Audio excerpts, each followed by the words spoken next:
Square area to make sure that that PIP shelter did not come here, because it didn't belong here. And what ended up happening was it went back to where it was, and then it went to Queen Street, King Street, you know, that community health link area, which is where it should be, and it's actually worked out well. It's worked out great, so it was the best thing that happened for everybody. It was a successful endeavor for everyone. Okay, thank you. We're going to go to Moses. We'll give you 30 seconds on that question if you'd like. This is a follow-up rebuttal if you want. Yeah, I think, you know, it was handled well by the city councilor and, you know, city councilor Germain working with the council to make it happen. So I think it went well, and, you know, it's something to pass. So. Okay. Doug Belangar. I've had a similar experience in 3 difficult placements of homes, and very similar to the PIP situation. And again, with the help of Representative Benenda, we were able to negotiate something that was good for the neighborhoods and ultimately good for their clients. But what I would ask is, I have written legislation because the problem is the state law doesn't allow us to enact bylaws that will supersede the state law on placement of certain things, in particular of sexual offenders or violent criminals. So I have legislation written. I would hope that everyone here would sign it, would sign on to it, and we get it passed. That would give back local authority. Thank you. And Kate, if you want to comment on your own question, I'll have a chance. One more comment on Mr. Belangar's petition, which I have read here, and other than the probably clear grandstanding he's doing during the election year, I do question the legality of what he's drafted. And what I think we need here is something that's going to be enforceable. Could you explain that? Say that again. What are you questioning the legality of? The petition or the legislation that Mr. Belangar has drafted. Okay. Doug, do you want to answer that? Absolutely, and I have copies here for everyone. The Mass General Laws, Chapter 40A, Section 3, I asked to amend it. In the 3rd paragraph, following the words, however, such land or structure may be subject to reasonable, I would add local regulations. Right now it's only the state, therefore local authorities have none. And I would add the words concerning clients convicted of violent crimes or sexual offense. Again, it does not say that it can or can't be done, it gives local input. And the reason for that is the clients will do better if they're in a welcoming area. They will not be successful, those clients will not be successful if they're in an area, and I don't believe, and I don't care, I'll fight this till I bleed on the State House floor, that you should put Class 3, Level 3 sex offenders aside of a school, or where there's a bus stop, or where family are bringing up their children.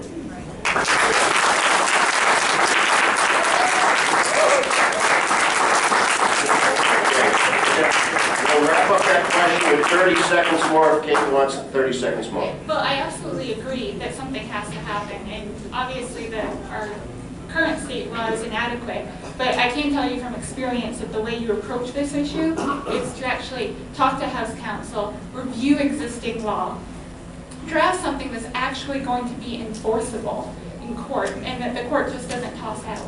Okay, thank you. We'll go to question number 3, asked by Doug Belangar. Well, it's a follow-up, and ironically, it's right in that area where I want to start with Mr. Dixon. Recently, our neighborhoods have been feeling invaded by outside companies who, under the current state law, allow the placing of sex offenders and violent criminals in their neighborhoods without any local input or notification required. These transition homes make the residents feel imprisoned in their own homes, lower property taxes, and are exempt from local ordinance or bylaws.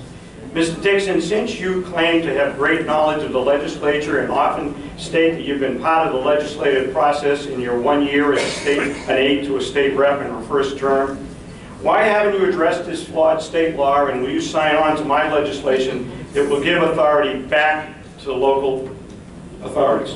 Well, Moses Dixon, 90 seconds. Well, thank you for the question. I'm not going to sign on to your bill until having read the bill, because that's what legislators do. We have to read what's in the bill before we make a decision. So having worked at the State House, there is a process. You know, Mr. Belangar likes to talk about, you know, he's got legislation drafted. No, thank you. You can keep that.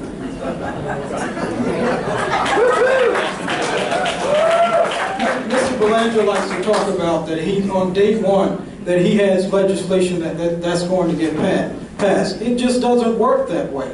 How the local level work is totally different from how state government works. And if you go in with this attitude that it's my way or the highway, you're not going to get anything done. You're not going to get anything done.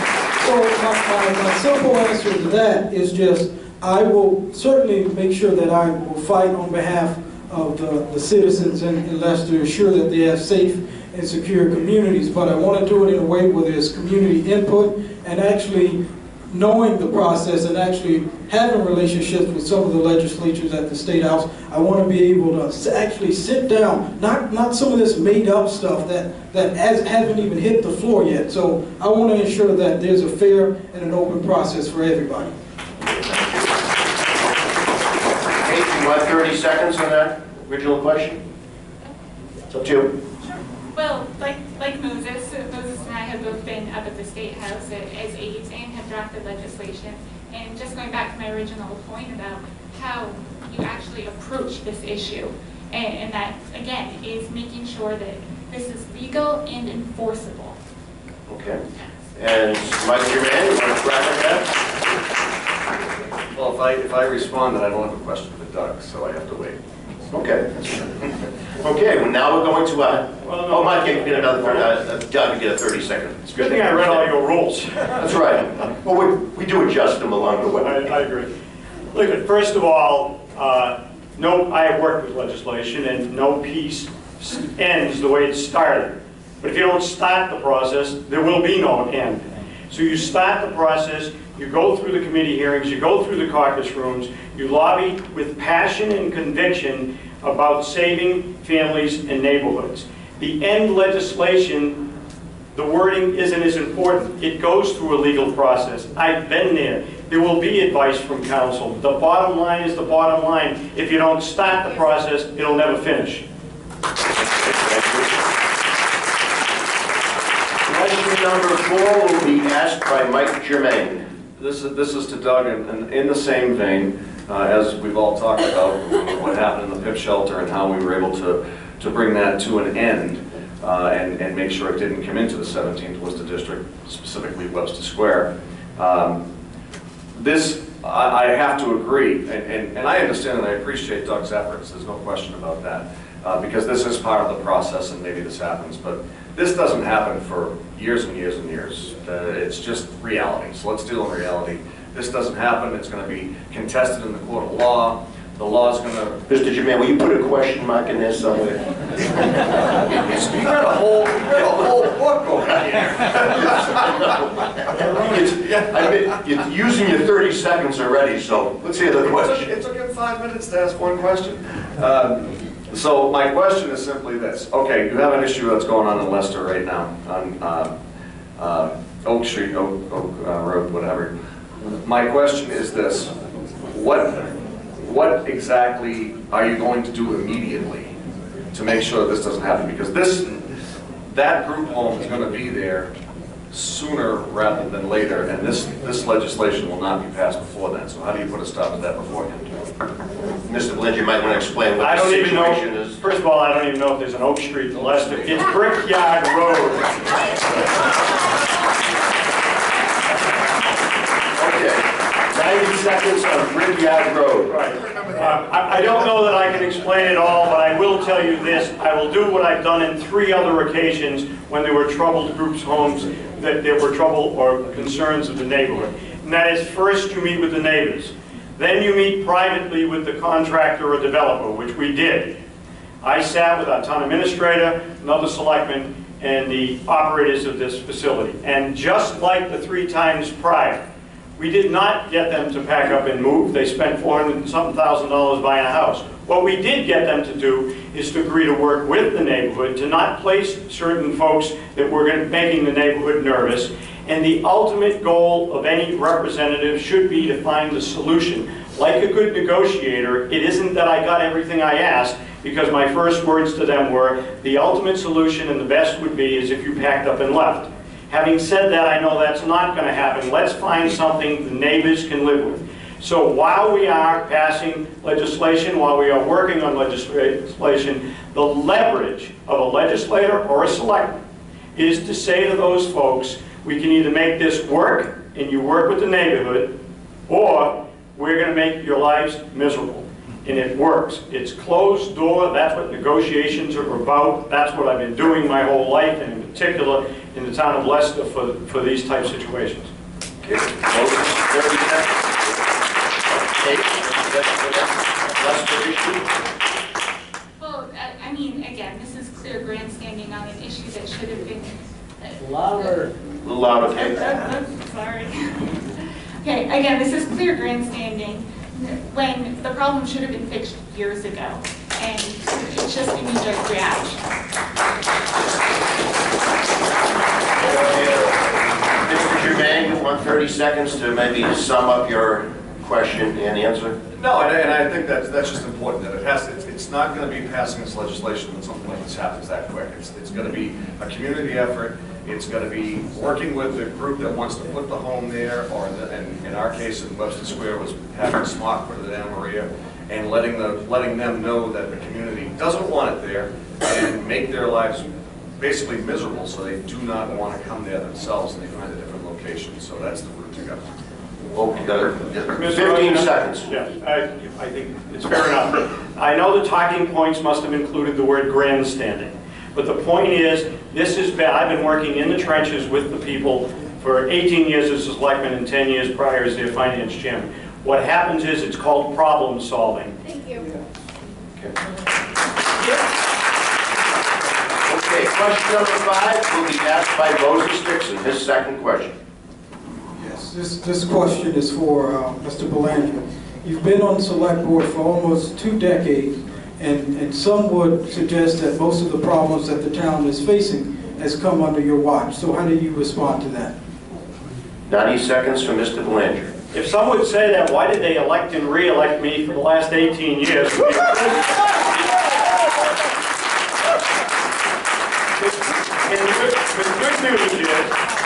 The good news is they have that opportunity.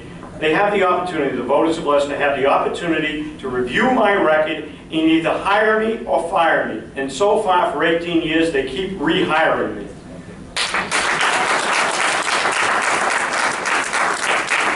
Mike Germain, you have 30 seconds on that one if you'd like. Okay, Kate, you could have 30 seconds on that one if you'd like. No? Moses, you could have 30 seconds also. It's your question, but 30 seconds to make your comments. And the only reason why I brought up the questions, because I've been talking to folks here in the city and in the town of Leicester, and some folks suggest that, you know, the problems with business development and education in the town is because of, you know, some of the leadership in town, although the town has done good things to improve, but some would suggest that, you know, it's the same old, and they're looking for a new direction. Okay, we're going to go to question number 6. Her second question, Kate Campanale. Talk right into that microphone, right into it. Closer. I always have this problem. There you go. Okay, well, kind of following your rules, Gary, I only pre-wrote 2 questions, but I think this may have already kind of been answered, but it was to Mr. Dixon. Right into the mic, Kate. There we go, all right. So Moses, I know that we've both been working at the State House and have both filed and written legislation, and I was just wondering if you could take us through that process. This is the process of writing and filing legislation. Okay? Absolutely, you know, and Kate is right, we both have served at the State House, and part of the process is if you got an idea or you want to see something change, you have to draft it up, you have to get sponsors, other elected officials to sign onto your legislation, and then it goes through the committee, and then ultimately it comes to the floor for a vote. So that's it in short and simple, but the beginning phase is that you really have to lobby to get support to really get something through. Okay, anyone want to add to that, the process of planning, writing, and filing legislation and maybe carrying it through? Right. Again, I have done this at various levels, and I've been successful, and I've had difficulties. And the reality is, it comes down to coalition building. It comes down to having the passion, the knowledge, and the background to be able to say, here's where we can go. And in negotiations, it's often looking, what does the other side also need? Where can I help them somewhere else, where they can help me here so I can deliver for my district? I've done it for a long time. I have every expectation that I can do it for great success for the people of the 17th Worcester District.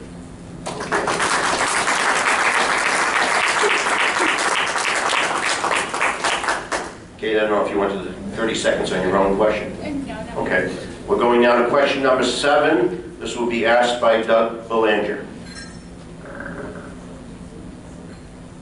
The Great and General Court has addressed the difficulty of getting to the polls by extending the election day by 10 days. And what happens is, the unintended consequences of that is going to be, can you picture just up the road at Shaw's? Right now, they're nice enough to donate the square footage for election day. Now they're going to have to actually set it up for 10 days. There's a 2-day hold on this, and then the following day is election day. Are we going to ask our businesses in the places where they vote in schools for 13 days? So my question is that, again, I have drafted, and it is not grandstanding. I am serious about a simple change. And I'm asking, starting with you, Mr. Germain, if you would support legislation that simply changes this, to me, crazy law of early voting to take absentee ballot voting and just make it early voting. It's a simple change, and therefore won't have the cost of almost $40,000 of an election to the city, $8,000 an election to the town of Leicester. Won't have that cost. You go up for 45 days and vote. Okay, we're going to do this the way we did Moses' first question. We'll give everyone a minute, even time on this. So, Mike Germain. I mean, this is, I've been asked this question, not this particular question, that's why it's kind of rattling around my head right now. I would probably say yes, but I'd have to be get more specifics, because I'm against this 10-day voting, and I'm certainly against that. Quite frankly, I'm not for same-day voter registration. I think people need to be more informed, as opposed to just having, a galvanizing candidate that has the ability to go grab people, just go vote for one time in your life, and what have you. So I'm against that. Doug's question, I would probably say yeah. I mean, but again, I'd have to sit here and think about it for a second, because it's a little different approach. It's not something that is new, but I would probably say that sounds a little bit more reasonable than having, a 10-day, a 10-day advance voting and same-day voter registration. Moses, Dixon, 1 minute. Yeah, absolutely. I'm for it, because I'm for democracy, and if anybody wants to exercise their right to vote, they should be able to do so. Having said that, when we talk about, folks being able to access the absentee ballot, that's different from early voting. Absentee ballot are for folks who are not going to be here on election day, folks who physically can't make it to the polls on election day. So, but by the same token, I understand Mr. Belangar's concern about costs on the businesses and the community. So I think, this hasn't taken effect yet. It will take effect in 2016. So I think we've got time to look at ways where it won't be a burden on communities. Kate Campanale. Well, in regards to early voting, I would probably vote against early voting. I think it is, again, it's adding costs to our cities and towns that are already struggling. And with regards to this legislation, I would have to see it, because again, I would question the legality. Okay, Mr. Belangar. Yeah, again, if you pass a law and it withstands muster and test, it becomes legal. What happens is, the point of all of this is to take the existing absentee ballot rules, which is the same ballot, processed the same way, but it is available to our cities and towns 45 days ahead of time. So if you could walk up to your town clerk and not have to say, I won't be in town that day, or mail in a ballot because I'm ill, or in the service, or away at school. If you simply could take that same process and use it as early voting, there is zero added cost or burden to the communities. Okay, thank you. Last question before the closing statements will be asked by Mike Germain. Well, I was going to ask it to somebody, but since we now have this new rule, then we can ask everybody else. It's not a new rule, it's a better rule. Oh, okay, whatever. As we State go along. representatives must be flexible. Absolutely. Mine is a simple gun control. Today, is gun control adequate or not? What would you change or what would you not change? Simple as that. So I guess we can start, well, you tell me who to start with, but I assume Doug. Why not, wait here? Yeah. I'm waiting for them to be done. Okay. It really is fairly simple for me. I support the Second Amendment. I think there are enough laws on the books that need enforcing now. There are not enough funding for screening. There is not enough funding for that enforcement. And again, it's easy to say, I want this right or that right, this rule or that rule. But if people in the legislature don't have the courage of their convictions and don't say they're going to fund these things, then they're just passing it down the road. So I think until we enforce the laws we have, until we fund the screening process properly, then there is you can't just keep adding laws to make everybody feel good. But quite frankly, it won't change if we don't enforce them.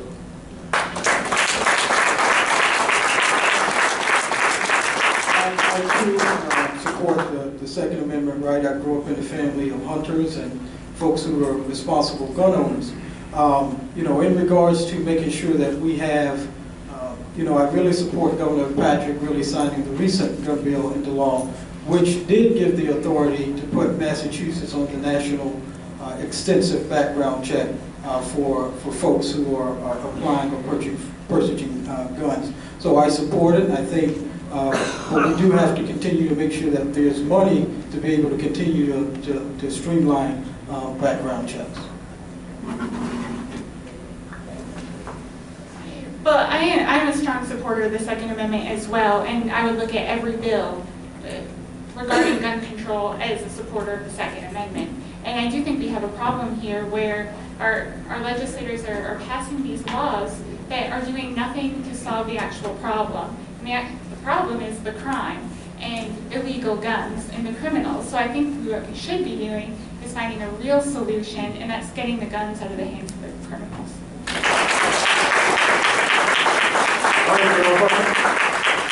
You want to address your question? Well, it was my question, so I guess we're all kind of in agreement here. I shut that up. No, it's not. You shut that. I again, along with everybody, I look at all these things that are happening out there, and everybody has a knee-jerk reaction, and they want to enact new laws and better, stronger, whatever gun control laws. And you know what? I would be 100% for those changes, as long as somebody, types of changes that would be coming up, as long as somebody would prove to me that we've actually enforced the laws that we have in the books, enforce those, and if they're not working, then we'll do something. But until those are enforced, I say stick the way it is. All right, guys, we're at that, and gals, we're at that part of the night now. It's closing statement time. Moses, we're going to start with you. 90, thank you very much, Gary. What would we do without him? 90 seconds closing. Moses, starts with you. Well, first of all, I want to thank the citizens of the 17th Worcester District for coming out tonight to hear from all four candidates. We may agree on some issues, but there's some differences among some of us. And I want to thank Gary Rosen, Walter Bird, and Hank Stoltz for moderating tonight's debate. So in 2 weeks, the voters in the 17th Worcester District will go to the polls and choose two people who will potentially be your next state representative. And I'm saying to you, I grew up in a struggling family. I grew up very poor. I'm the first out of 8 to graduate from high school and go to college. I'm the son of a janitor and a housekeeper. And I tell that because if elected, I'll keep that with me every single day at the State House when I'm at the State House advocating on your behalf and making sure that your families are well taken care of and that the services that you and your families need for upward mobility I'll support. So I know this is a tough race, but you need to get somebody who comes from a struggling family, and I'm your guy. Kate, it's your time. All right, well, thank you again for inviting me here tonight, and Worcester Magazine for hosting. I'm very happy to participate, and very happy to share some of my opinions with you, and hope that you got to know me a little better. So really, I'm here to offer you an alternative, some new ideas, a fresh perspective on things, and really bring some new youthful energy to this district. And I look forward to meeting you all, and I'll be here if you have any questions.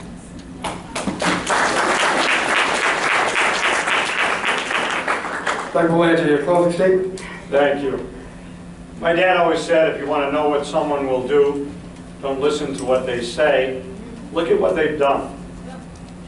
And although I've known Mike for a while through the city, I haven't met, prior to this, them running for election, either of the other two opponents. I'm sure they're good people, and I'm sure they have good intentions. But it takes a lot more than the sort of academic side of legislature. It takes a long history, it takes a lot of networking, and quite frankly, my life experience alone has made me so much better than I would have been with respect to when I was their age thinking the same things. I plead guilty, and the difference is it takes a certain amount of negotiation, a certain amount of motivation, and that life experience, along with the boards and committees that I have served on throughout the communities for over 30 years in Worcester and Leicester, make all the difference in the world. Thank you. Thank you. Mike, I just got the microphone off, so you're ready to go. You're good to go now, yeah, we're good. Thanks, and I just want to thank everybody for coming tonight. I said it at the last forum we had that everybody's here tonight for a particular candidate. I don't think anybody's swinging anybody's vote or what have you, but I appreciate everybody coming out. I want to say this, I've been through 4 city council elections, and I've been through a couple that were very contentious, and they were quite frankly bloodbaths, and I was on the receiving end, and then sometimes the giving end of those bloodbaths. And this has been a pleasure to run for this seat, especially now really in memory of John and what have you, because it's been a pleasure because of everybody up here. This has not been a dirty campaign. This has not been a nasty campaign. I haven't got a negative mailer. I haven't sent one, what have you. If I were not in this race, I would not know who I would vote for, to be honest with you. It would be difficult. I could choose anybody up here. So I just want to thank everybody for having this be an upstanding and solid race that's not negative. And I thank everybody for coming tonight, and please vote on September 9th. Thank you.